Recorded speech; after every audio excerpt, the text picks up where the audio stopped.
Anna Nagar tower பூங்கா கோபுரத்தின் பக்கவாட்டு ஜன்னலில் வேடிக்கை பார்த்துக் கொண்டிருந்த குழந்தையின் தலை சிக்கிக் கொண்டதால் பரபரப்பு ஏற்பட்டிருக்கிறது. இந்த குழந்தையை மீட்பதற்கான முயற்சி என்பது தற்போது மேற்கொள்ளப்பட்டு வருகிறது. தொடர்பான அண்மை தகவலை பார்த்துக் கொண்டிருக்கிறோம்.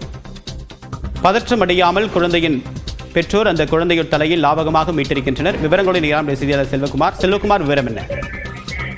அண்ணா நகர் டவர் பூங்காவை பொறுத்தமட்டில் சனி மற்றும் ஞாயிற்றுக்கிழமைகளில் மக்கள் கூட்டம் அதிகமாக இருக்கும். அண்ணா நகரினுடைய மிக முக்கியமான அடையாளமாக இருப்பது அந்த டவர் தான்.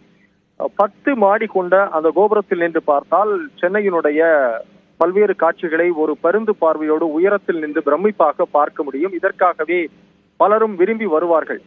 அந்த வகையில் ஒரு குடும்பத்தினர் 3 வயது குழந்தையோடு அந்த பகுதியில் அவர்கள் சுற்றி பார்த்து கொண்டிருந்த போது பெற்றோர் அந்த குழந்தையை சற்று கவனிக்க தவறிய நேரத்தில் அந்த குழந்தை அந்த கம்பிகளின் நடுவில் முகத்தை வைத்து வெளியே பார்க்கிற போது கழுத்து பகுதி மாட்டிக்கொண்டது.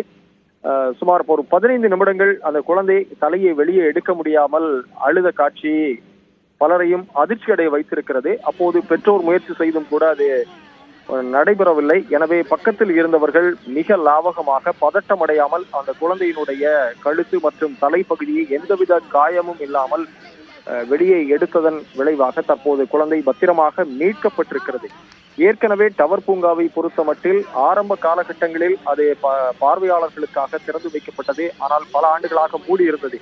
தற்போது அது சீரமைக்கப்பட்டு புதுப்பிக்கப்பட்டு மீண்டும் மக்கள் பயன்பாட்டிற்காக கடந்த 6 மாதத்திற்கு முன்புதான் திறக்கப்பட்டது. அந்த சூழலில் இந்த பிஞ்சு குழந்தையினுடைய தலைப்பகுதியை அந்த கம்பி பகுதியில் மாட்டிக்கொண்டதால் குழந்தைகளை கவனமாக பார்த்து கொள்ள வேண்டியது மிக மிக அவசியம். பெற்றோர் இதை கவனத்தில் எடுத்துக்கொள்ள வேண்டியது ஒரு மிக தேவையான ஒன்று என்ற ஒரு விழிப்புணர்வை இந்த சம்பவம் எடுத்து காட்டி இருக்கிறது. தேவா, தகவலுக்கு நன்றி செல்வகுமார்.